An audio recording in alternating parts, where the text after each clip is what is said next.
Right. Welcome to the future of child safety in XR and the future and the need for Metaverse IQ. My name is Raulvin Koch. I am the founder and CEO of FutureWise. I'm joined here today with my co-founder and co-CEO, Shea Richburg. Hi, Shea. So what is FutureWise? FutureWise is a metaverse-focused consulting firm that specializes in helping brands, organizations, and influencers establish a presence in the metaverse. But today, we're here to talk about something that's near and dear to our hearts, child safety inside of the metaverse, which is extremely important. So quick rundown of the agenda. We're going to do a short presentation on the future of child safety in the metaverse, done by Shea.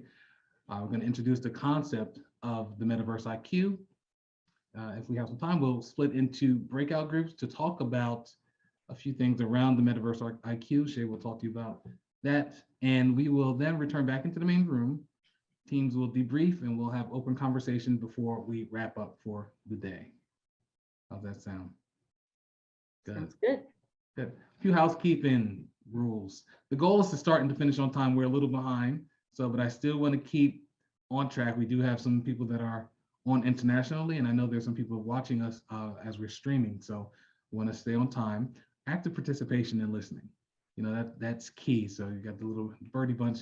We don't all want to be talking at the same time. And once we come back for conversation and discussion, we want everyone to know that everyone's ideas are valued and they are welcomed. And with that, I'd like to hand over to Shea. Thank you so much, Raulvin. Again, my name is Shea Richburg, the co-founder of FutureWise Group. It is an honor to speak during XR Safety Week. I would like to thank the organization. I think what your organization is doing is phenomenal, and it will increase in exposure over the years because the topics we are talking about is so important. Today, as Raulvin mentioned, we're talking about child safety within the metaverse, particularly mental health within the metaverse. So before we kick off with the safety of children's mental health, I really would like to talk about just a few issues that children are facing within the metaverse. So if you look to the left here, few issues that children are facing are viral hate, privacy breaching, negative mental and psychological experiences, child exploitation, and algorithm biases. Now, these few items right here are not even the tipping point of what children have to face as they are within the metaverse. It is up to us as adults to create a safe, warm environment for children. Children are really the backbone of our society, and we really have to build parameters and guidelines that keep them safe physically, mentally, and psychologically within the metaverse. So next slide, please. Now, before we look at this video, I'd like to share with you, actually, these are my children. These two young boys, Chase and Sage, they actually are launching an eSport podcast, January 2022, and they view themselves as leaders of the metaverse. The name of their podcast is Esports, Metaverse, and Beyond. And they feel as though more children should transition into esports and the metaverse because it's really good to have this alternative world to learn and be involved in. But there are some issues they feel that need to be addressed while in there. So let's look at this video. Hi, I'm Chase. Hi, I'm Sage. And we're the hosts of the new podcast, Esports, Metaverse, and Beyond. But today, we want to talk about child safety in the metaverse. Thank you, Chase. My experience in the metaverse includes Rec Room, Roblox, and Among Us, just to name a few. I haven't experienced any problems in the metaverse, but as the metaverse becomes more popular day by day, I can imagine many issues coming along, such as cyberbullies, viruses and links, and voice chat. Currently, children are getting exposed to foul language, and there's no way to stop it. It's really bad, right, Chase? Yes, I agree. Thank you, Sage. Those were some amazing points. You're welcome. Some more concerns about the metaverse include 1. Children and their vision is being affected by electronic devices and VR headsets all the time. 2nd, children giving away personal and sensitive information to completely random strangers. And 3rd, children using their parents' credit cards without permission. And I think the last one is the biggest concern because children do this all the time, all over the world, and they buy stuff on games using microtransactions in the metaverse, in everywhere. And I think it's a huge problem. We thank you, XR Safety, for allowing us to share our opinions on your safety week. And don't forget to look out for esports, metaverse, and beyond. Bye. Okay. Now, as Chase and Sage mentioned, they have wonderful experience so far within the metaverse, but there are issues that they're seeing. And these issues will continue if we do not address these issues early on. They'll just continue to spiral out of control. And so again, it's so important that we mention this, we implement new guidelines, and we really bridge the gap between children and positive mental health. Okay, so our next slide, I'd like to share with you Meta Oculus ad. Now, this is an awesome commercial. I'm really a big TV buff, and I really think that Meta hit the nail on the head with exposing what may happen as more adults are immersed within the metaverse. Okay, Davey, good game. Gonna be on tonight? Yeah, definitely. Cool, see you later. Dear friend, I have best friend. There's nothing we can do. That's how it's done. You want to play one more after this? Yeah, one more. Yeah, I mean, actually, that was the first time I got my heart broken. Well, she didn't deserve you, Vic. Well, that got deep all of a sudden. Get nippy out. What? Right there. You got him.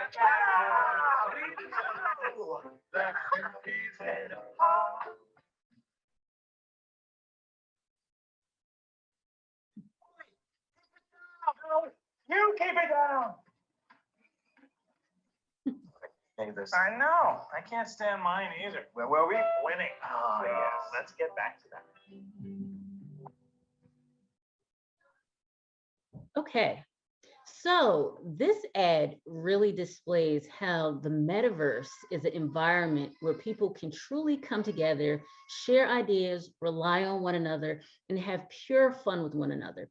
And we saw in this commercial two unlikely individuals who feel as though in the real world that they have nothing in common, but little do they know, they have so much in common, and it seems as though they formed such a genuine bond within the metaverse.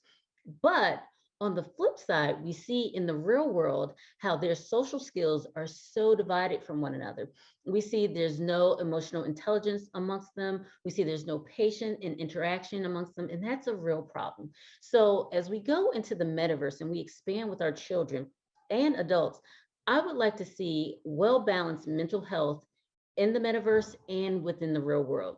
There really cannot be off balance or just balance in one world and not the other. As we grow in the metaverse, this alternative world, as I like to refer to it, there really needs to be balance within both sides, okay? And that's really what the goal is. Okay, so next, I'd like to share with you, our next slide, I'd like to share with you if we're currently seeing any mental disorders. Well, as you know, there's a rise of gaming and esports, and there are new terms called internet gaming disorders. Yes, I don't know how many of you out there know this, but internet gaming disorder is defined as the pattern of gaming behavior, digital gaming or video gaming, characterized by impaired control over gaming, increasing priority given to gaming over other activities to the extent that the gaming takes precedence over other individuals in daily activities, and the continuation or escalation of gaming despite the occurrence of negative consequences. So essentially, what this particular disorder is explaining to us is that children who are currently involved in the metaverse are placing these activities of gaming over any real world activities. And that's a real problem. We need the balance in the lives of our children within the metaverse, within the real world. This is certainly causing mental disorders, and it's really going to increase unless we address this. This is a huge problem for parents and educators. We're seeing children really falling behind more in schoolwork and even housework, even playing outside with their friends. Children still need to have that balance and play within the metaverse and outside. Again, this health issue is rapidly developing, so we have to talk about this and do something about this now. So what are we really going to do about this? Why are we here today? Next slide, please. We have to change something. So future-wise, we sat down, we've researched with our team, and we have developed something called the Metaverse Intelligent Quotient. I know you're thinking, what is this? Is this something that I can Google? Is this something I've never heard of? No, it's not. It's so new. Next slide, please. The Metaverse Intelligent Quotient, which I will be referring to as the MIQ, is something phenomenal. It's something that children need. And as they spend more time within the metaverse, there will be a growing need for connection that humans will have to develop. This is a new connection that we've never seen because, again, going into the metaverse is completely new. So interaction and engagement with one another is something mind-blowing and something that children have never had to experience before. So of course, there has to be something newly created so that they can thrive within this new environment. So essentially, the MIQ will set the standards of how children connect with one another within the metaverse. Excuse me. Next slide, please. So what really makes up the MIQ? There are 4 key pillars that make up the MIQ. That's awareness, inclusiveness, respect, and empathy.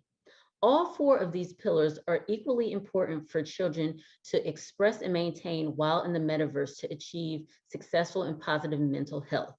It's so important. These 4 pillars actually play key roles in adding to the happiness, the safety, and the guidance for children within the metaverse. And this is if they are playing, if they are learning within the metaverse, if they're at a concert, or if they're farming within the metaverse. That's how important this is. So if we implement the MIQ, what results will we have? Next slide, please. Well, the overall vision is that the metaverse has the capability of connecting children socially, which is amazing, expand their access to things or people in further distance. I love that. For example, you can be in Europe and your classmate can be in India. I think that's phenomenal. You could extend learning opportunities. For example, do you know in the future, children will be learning more from other children. So a 5th grader actually can teach a 1st grader how to read. We're going to be seeing the engagement within learning, which is great. And lastly, the metaverse will be beneficial for mental health along with children as long as we have the right guidelines. So let's start by bridging the gap and connecting all children in the metaverse with the correct engagement by using the MIQ to produce positive outcomes and positive mental health. And once we do that, there's unlimited success in what kids will be able to do while in the metaverse. Thank you. Thank you, Shea. That was excellent. And so we'll move on.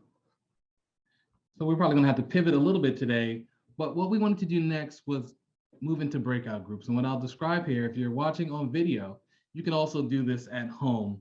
But we want to play a game called Role Playing the Future of a Dystopian or Utopian Metaverse. And what does that mean? So I want you to,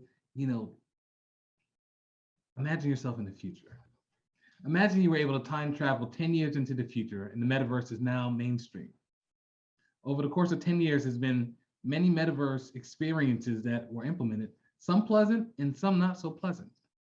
But in the absence of standards and guidelines, the metaverse became the new Wild Wild West and a potential unsafe place for children, as well as adults. So what I'd like you to do is imagine yourself as a 6 to 11-year-old or a 12 to 17-year-old. And what we want to do here is really move into breakout groups. We're going to do something a little different because we have a smaller group today. It's going to be more of a conversation, right? But we want to think about what are some of the guiding principles that we could come up with, or we should have a conversation around to establish this Metaverse IQ, the 4 pillars that Shea just showed you. If we had a dystopian metaverse, right, and you're a child and you're in that future and it's a dystopian, unpleasant environment, what could we do? What type of guiding principles can we establish as a community that would help us to mitigate that dystopian experience, right? And so what would a utopian experience feel like? And obviously, these are both extremes. Most likely we're going to land someplace in the middle, but what could we create? And ultimately, the goal was to try to align the guiding principles that we have the conversation around today back to the 4 pillars that we talked about, and some may not align at all, but this is an ongoing conversation. Obviously, we're building this out. So we do have a small group. I'd love to, if Kavya and Ashana would be able to come offline, and Marco maybe, if you guys are willing to have a conversation about, what are some of your thoughts about the metaverse, and what are some potential dangers that you could see happening? What are some guidelines that we should be able to talk about and establish in terms of a dystopian or utopian metaverse? And there's some people, like I said, you guys we're streaming live. If you're at home, I want you to think about this, because a lot of times we don't think about the future. We just live day to day.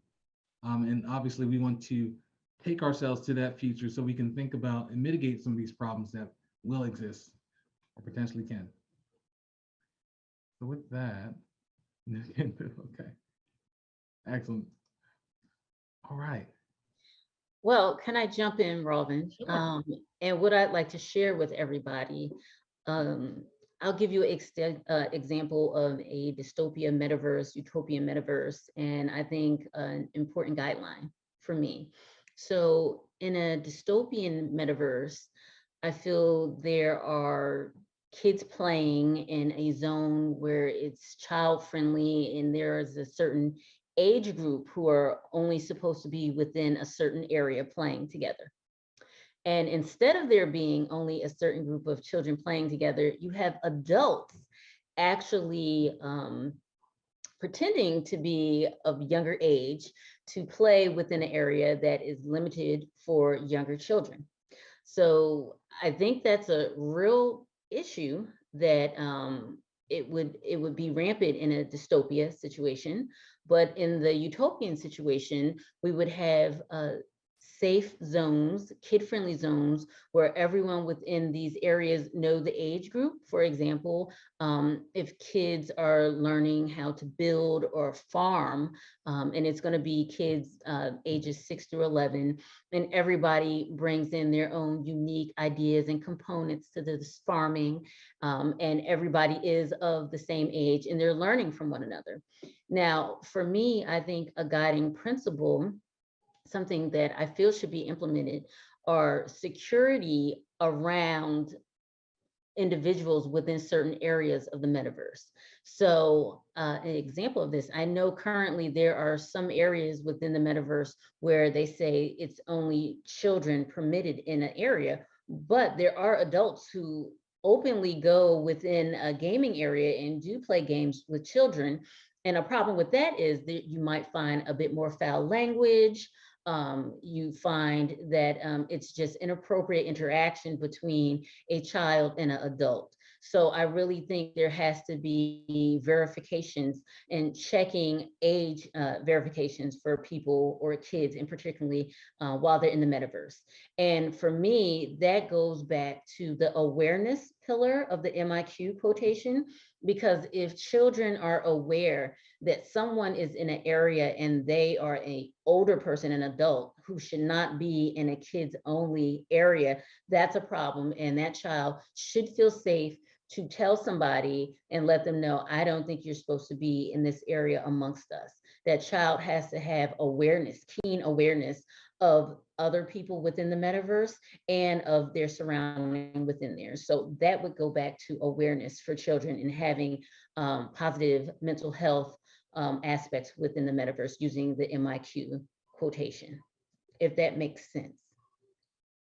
I love that, Shea, and thank you for jumping in with that. And I think it also goes both ways, right? Like children being aware of adults coming into their space as well. I think we heard some stories about, children going into, I'm not sure if there were different places in Roblox where there's some adults and there's a warning there, but nothing stops the child from going into the adult area, right? And so it also goes the other way. Yes, there's a warning, but what are the stop gaps to make sure that it absolutely does not happen? And also, so there needs to be those type of securities implemented, as well as right now when you go into certain experiences in the Oculus, you can port into other experiences in the metaverse, right? So to make sure that once they start to build different metaverses, that they're communicating with one another. There's integration and security in between different experiences, so you cannot just port into another place if you're not the right, they're still checking age and other credentials and security measures that are implemented. So yeah, I think that goes along with what you're saying. Kavya, thank you for joining. And, again, we are excited to be on.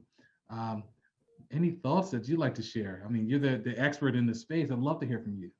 No, this is wonderful. And this is a little bit different than what we have been working on in terms of like at curated working sessions.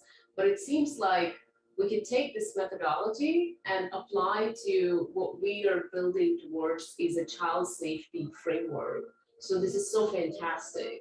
And I think if we had more thinkers and multidisciplinary folks, so I would love to have you guys do a round two with, that child safety framework folks, because it could be, some of these aspects could be verbatim adopted. Plus, I'm learning a lot to the way you're portraying a dystopic and utopic, it really stimulates thinking about these issues. And of course, I don't know if you know, but being the head of security back in the days for Linden, for Second Life, age play is something that people can't normally understand unless you describe it to them. And it was a huge issue with respect to verifying the age or being able to just kick the person who's pretending to be a child. And, in a certain context, it's even sexual and all kinds of pedophilic and all these activities get displayed. Then sometimes it can turn up into a criminal matter where this thing could become an evidence and all these other, it's a rabbit hole that keeps going down. But I love the methodology that you guys are using, and it could certainly be taken forward and, built into a framework at some point, or at least help think through it. So it's great. I'm happy to be here and seriously really learning a lot from the way you're thinking about this issue. Thank you. Thank you for sharing that. And like you said, the rabbit hole goes deep. And then, sometimes people think, well, at least we stopped it. But what are some of the psychological footprint, the damage that's already done from a child experience and things like that? And we want to make sure that we can stop that before it even happens, right? Because we know this, the metaverse is picking up a lot of momentum. Yes, there's early adopters, but the way we can look at society and see that it's moving really quickly as the larger organizations are moving in there. And I don't think, they're thinking about this. So again, we want to thank you for the hard work that you're putting in this XR Safety Week is just phenomenal. When we found out about it, we figured like we have to be a part of this because it's so important. So, congrats to you and your team with that. So we look forward to kind of working with you to build this out. But yes, that's exactly what we wanted to do here today. Have people think about and put themselves in the place of a child in the future, right? And what can we do better? What can we do better? Shea? What you said, Shea, what you said, Raulvin, I'm Shea, sorry. What you said, Raulvin, was really key. And Kavya, it's so nice to meet you. I didn't get a chance to chime in earlier. It's so wonderful to meet you. When I spoke on this topic earlier today, it was received very well. And people wanted to know actually how we can implement this and get this in front of parents, which is what I explained Raulvin and I were currently working on too, because there are a lot of parents currently very skeptical about their children being in the metaverse, because once the children put the Oculus on, the parents cannot see what the children can see. And so there really has to be some type of guidelines that really support kids and one another. And as I walk through all the different mental issues that are currently taking place and can progress, it really is scary. It truly is. I mentioned earlier, there was a vice president of a huge company that actually was just fired because he was being inappropriate on the internet with a minor. I don't know if anybody on here knows. Would you say? With a PS5 shirt on. Yes, you know exactly what I'm talking about. So disgusting. And yeah, I completely agree with you. There is just, and imagine when they don't even have to put their face on it and it's avatar.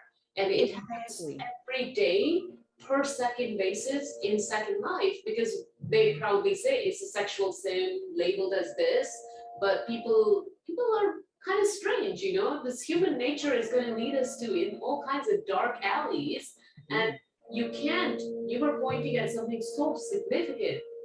What's different now, you can't unsee things. For children, the impact is already done. So it's not just a game. It's really just like you see a meme about some senator, and if they're, so the impact is already done. The child's brain is already impacted. So we have to be preventative and proactively mitigate. So this is the exact methodology that we need to think about it proactively. So Exactly. Totally with you. And what I mentioned, I didn't go into as much with the workshop as I did earlier today. And I was talking about the respect level as far as the MIQ. When children administer and receive respect in there, it's something that's very important for their mental health.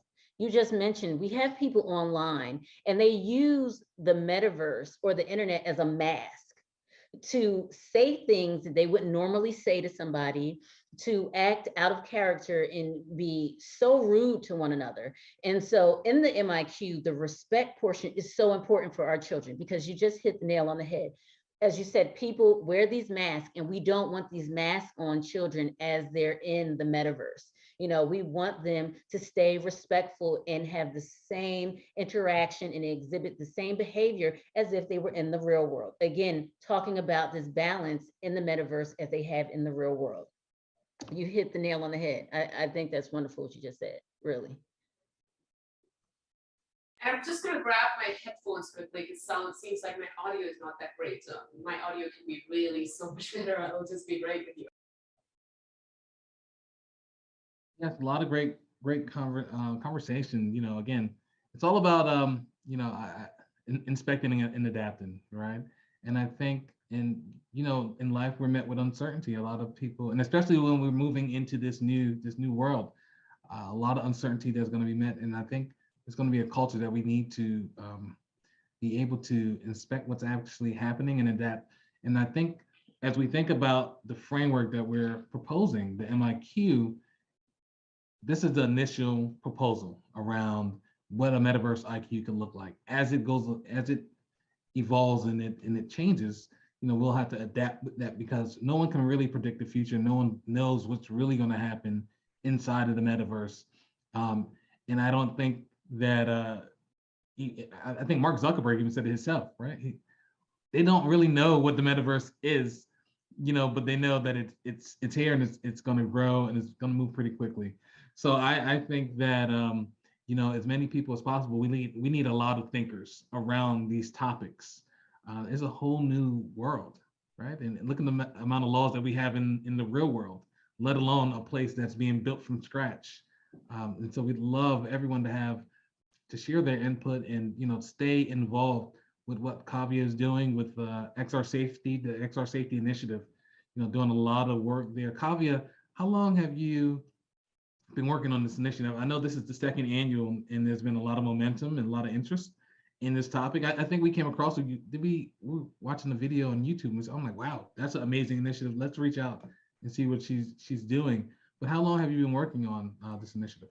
So first of all, I don't want to intervene if you have a predefined format. So let's go with that in case, I just don't want to jump in and kind of derail the conversation. For sure, I would love to share. In fact, what we intend to do as soon as everybody heard your presentation and the way you've been engaging with the team, you have no idea how many DMs I have. It's like, you have to work with Shea and their partner. And I'm already thrilled, because this is the pillar that has received tons of medical kind of attention, because we have a medical XR advisory council and they are very alarmed. It is also one of the pillars. I'm talking about the child safety program. So it has also received attention from some of the senators and House of Representatives. One of the laws that we advised on, I don't know if you guys are familiar with CAMRA Act, but if you're not, then you should look it up. So we advised Senator Ed Markey for that. And that is a law that we will stand up on. And if you guys come together, we could potentially get that grant to use our methodologies to investigate, because the law literally says that, hey, NIH, and Senator Markey is asking to NIH to free up certain amount of money to investigate all of these issues. And we said, don't just investigate in this technology, put augmented, virtual mixed reality, and artificial intelligence in there. So there is a huge amount of money that's going to be freed up, and NIH is going to hand out money to experts, and we're looking for partners. So there's like this work that will require research. And then there is ICO UK doing age-appropriate design, e-safety commissioner in Australia doing safety for children online. So there is a lot of momentum on this pillar. Unfortunately, though, we haven't had within XRSI some of the leaders, like somebody who could literally own this, because I own so much. It's sometimes hard to prioritize. So when I heard you guys are so passionate and leading this, I was like, okay, perhaps you may want to take the helm or partner with us, and maybe we can figure out a situation together. So future is absolutely, the collective work we will do with your, lead could be really remarkable. And of course, bringing in the knowledge that we've been building in. So how long before 2019 is when we started, and 2019 around April. And then right away, first thing we did was XR taxonomies, right? That was a time that people were fighting like, what the hell is metaverse? But they were fighting about XR, what is XR, what is VR? So we're like, all right, here's special taxonomies. We'll do that hopefully within the first quarter of 2022 for the metaverse and all these things. And then what happened is, as we were building the standards for safety, inclusivity, accessibility, and ethics, which was the very first standard for immersive technology, which was also used by the Australian government to create their positioning statement. Right after that, we rolled out the privacy and safety framework, where we called out the child safety as a very specific focus area. But it had only 5 controls. And that, once we looked at it from outside in after publishing it, and then started to have conversation with the medical council, that's another focus area.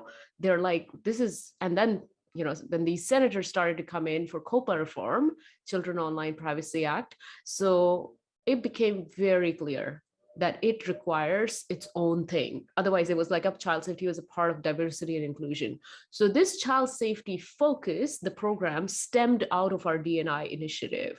And then we're like, okay, the executive Tomas is like, okay, we have to do this dedicatedly. And then we're like, okay, we are going to segment that child safety section from the framework, and we're going to dedicate an entire framework for children's safety. And then as we were researching ICO, e-safety, because ICO just rolled out a law, age-appropriate design.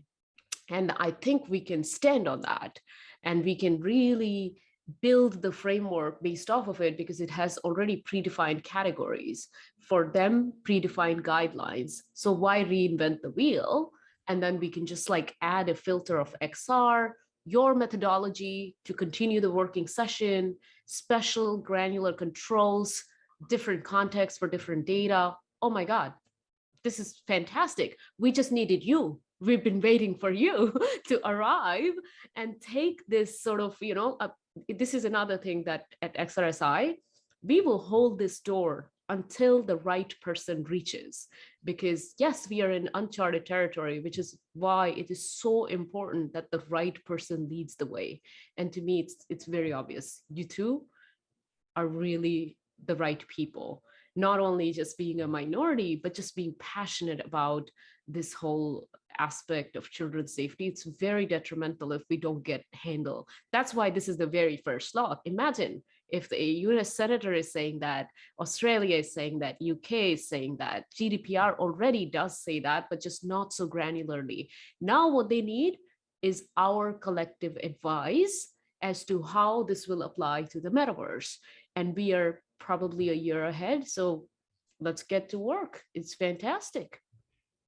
Let's do it. I love it. I mean, man, to find someone as passionate, I would say as passionate as Shea. Shea's even more passionate than me. Shea, I think Kavi has you beat. But no, we are definitely up to the task in just engaging with the team. Marco, Joshua, we've been on the phone and via email. Definitely seems like home. But I am not going to, again, Kavya, the goal was really to have an engaging session, obviously a little later in the day.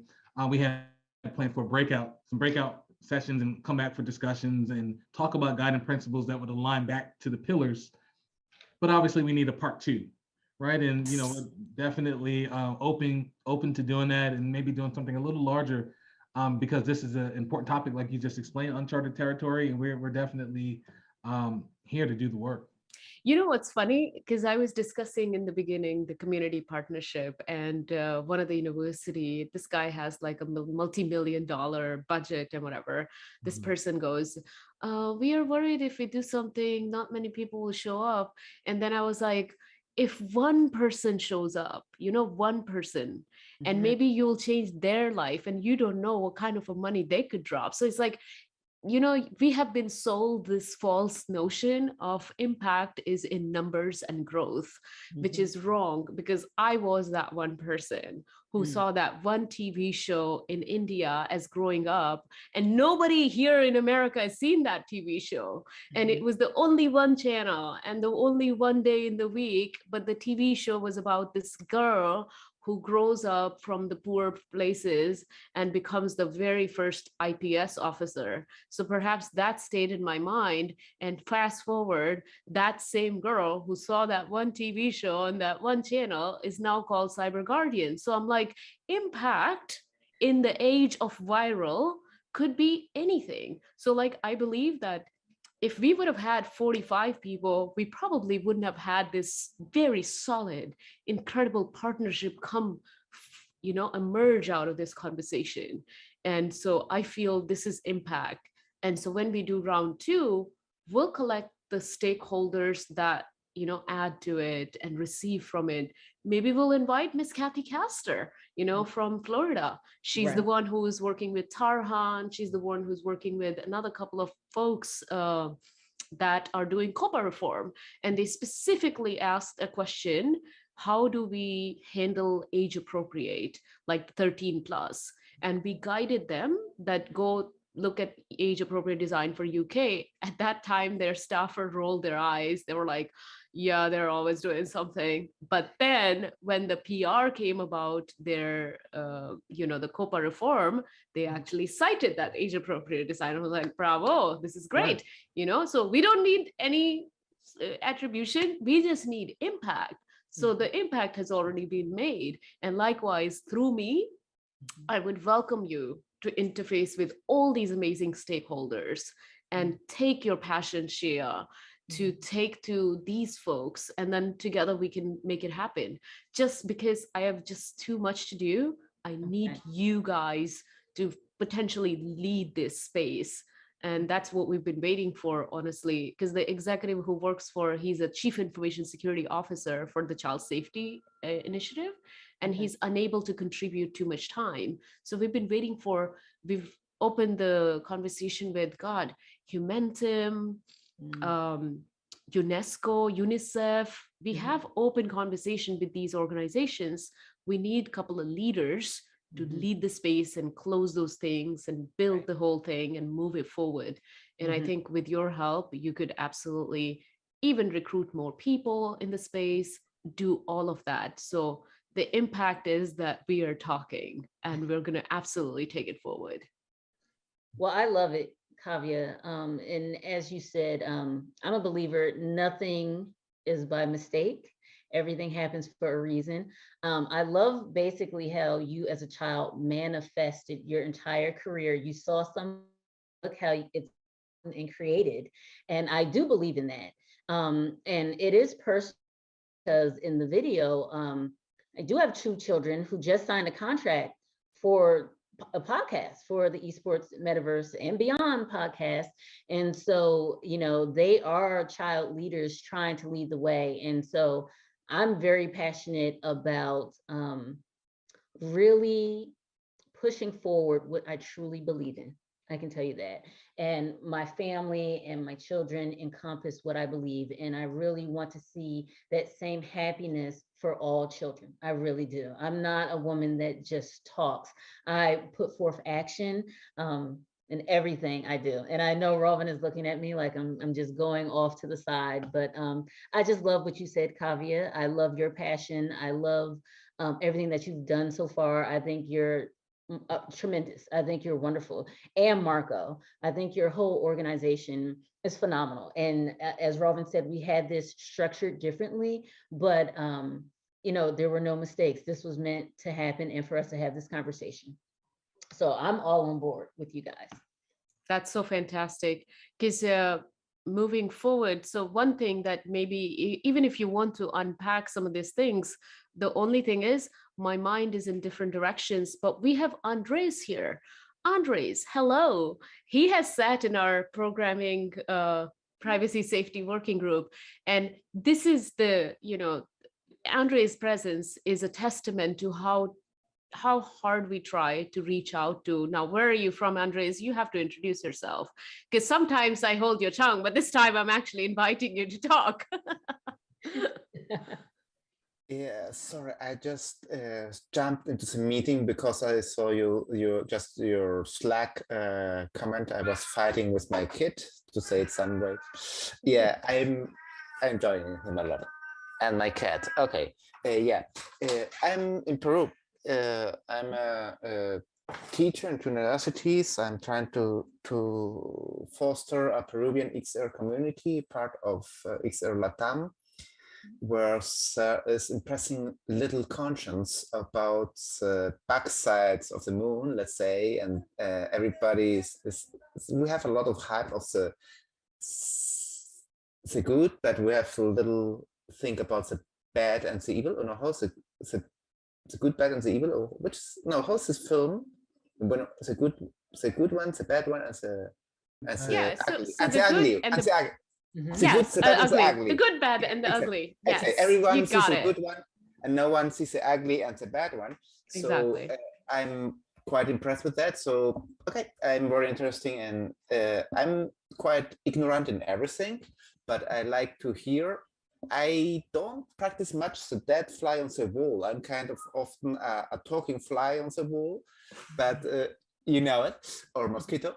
But everything, I learn a lot every time I'm here around, and I try to bring that into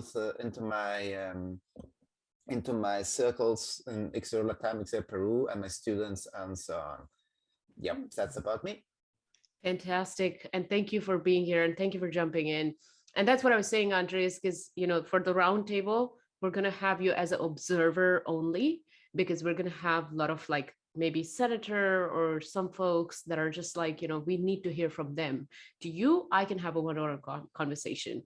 I was actually even thinking that I'm going to remove you, but I didn't want to be that unfair. I wanted you to know that you're always welcome. But so likewise, we will have these conversations. If you find child safety people in the Peru, Latam area, and you talk to all these folks that are your friends, you have to connect them to this upcoming collaboration with Shea's team, because we're going to take this forward now. Past few years, we've been brewing this whole child safety thing, and we're focusing on it. We're asking people to come to this right table. And it seems like we've found our leaders who may already be doing good stuff. And we just need to, I hate this word, synergize. I hate this word so much, but it's a good word. I don't understand the word. It's called synergy, when you are synergy. Okay, I understand that. And Kavya, I was really, I am very, very glad, and I felt very honored and very glad to this invitation. I will love to be. You have to be a quiet fly on the wall. Yeah, yes, I will be it, absolutely. But to be there and be a témoin, to see, how do you say that? To be an observer. Yeah, and also when something happens and people ask who testify, who to say that? Acknowledge, perhaps. Whatever, testigo. Yeah, in a trial, you have the people who are okay, forget it. Testigo, witness, exactly. Thank you, Marco. A witness that will laugh. I'm really, really glad with that. It's very relevant for me. Thank you, Kavya, for Absolutely, I absolutely. was And like, hey, I'm in. it's so great. I love your passion. And you are our interface to the Latin America, because other folks who actually can speak better and do all these things that are so fancy looking, they actually may not hold the same passion. So I take your language with your passion and prioritize on top, versus people who just want to make money and do whatever, you're here for the impact. So I applaud you and I welcome you. And I want Arigato. to Thank you. welcome Vivian as well. Hi, Vivian. Vivian is our another advisor who also cares about children's in XR kind of issues, because from the gaming perspective. So Shea and Raulvin, I mean, she's a newcomer, Andres is a newcomer. If you have something to say, I mean, these guys are also superstars of our organizations in a sense. Andres is a volunteer, but Vivian is definitely part of XRSI. Excellent. It's a pleasure to meet you, Vivian. Yeah, sorry I was running late. We were working on our panel for tomorrow, and then jumped right in. So No worries, no worries. So I know we, are running close to time, but Shea, you have a few more words before we kind of wrap up? I don't. Can you guys hear me? Yeah. Okay, I don't. I did want to let the cat out the bag, let you guys know that Raulvin and I are married. Just so you guys know, Kavya and Marco. He's in his office and I'm in our living room. We are married though, just so you guys know. We are business partners. We are married. Children and family are so important. And it really has opened up so many doors for our company. Again, people see the passion, the research, the knowledge, everything that we put forth, and we just really transcend, and connecting to so many people. And your organization is just, I really can't stress, phenomenal. I am so happy to meet Andres and Vivian this evening. As Raulvin said, this component, this workshop was really just about bringing the brain work together, the synergy of everyone, and just coming up with ideas. And we went a little to the left, but it was meant to be. And we look forward to working with all of you guys, honestly. It's a privilege to be on here with you guys speaking this evening. Thank you so much. Vivian, I just wonder quickly, I don't know if we have a couple of minutes to allow Vivian to add her perspective, which may come in handy in the future. What do you, because you work with gaming and esports and VR. What do you think, what are you seeing in terms of like risks and, opportunities for children in XR, or with respect to privacy and safety? Any things that you've observed, any things that you want to warn us about? Being an advisor to us, I rely on your expertise a lot, especially when it comes to this gaming and XR intersection. yeah, so we were just discussing this because there's various leagues now that are popping up in VR, but it's still a small community. We all still know each other, but a big discussion is often the age that is allowed in a league. So some of them are 13 plus, some of them are 16 plus, some of them are 21, and they name them as such because when it started out, it was really mostly adults who could afford the expensive technology. So that is one issue. And then also it's in your country, because it's different across. So like, for instance, there's a beer league. So it's the drinking age of your country. So there's also going to be two other leagues that will be joining a panel tomorrow.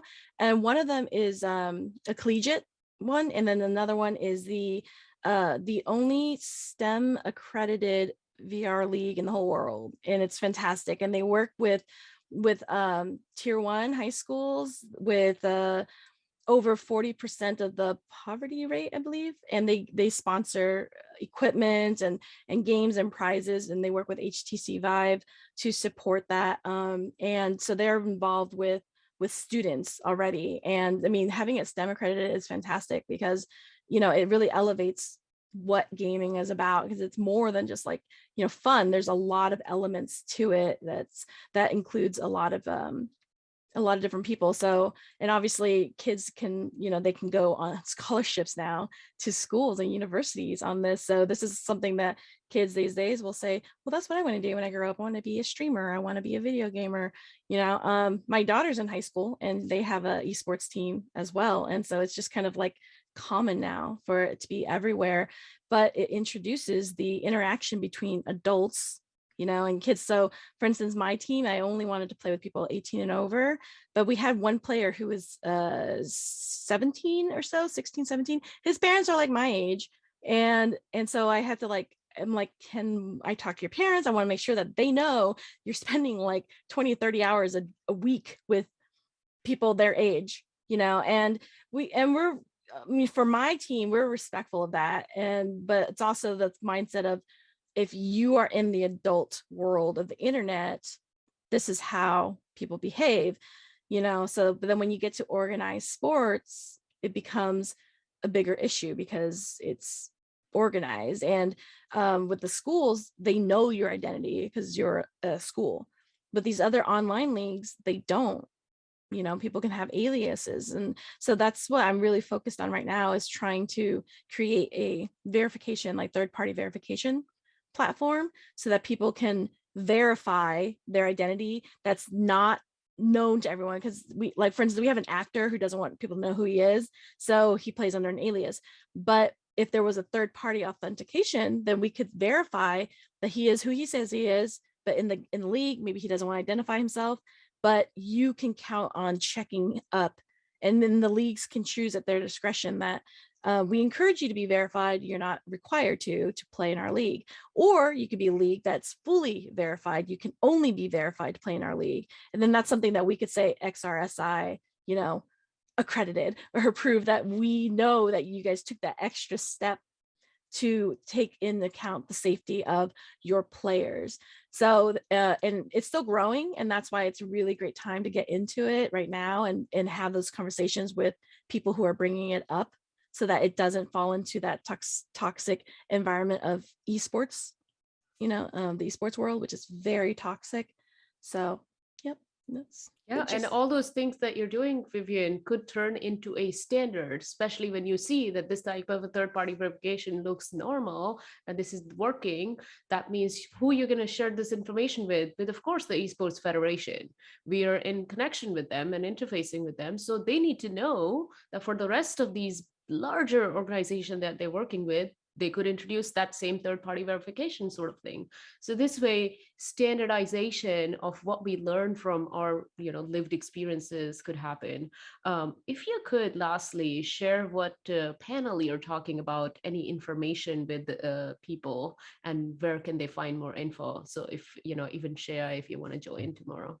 Sure, yeah. So it will be in the evening time. So like outside of Altspace. So we're going to be streaming it to our VRespawn, we're hosting all of the leagues, and it will be on our YouTube. So youtube.com/VRespawn.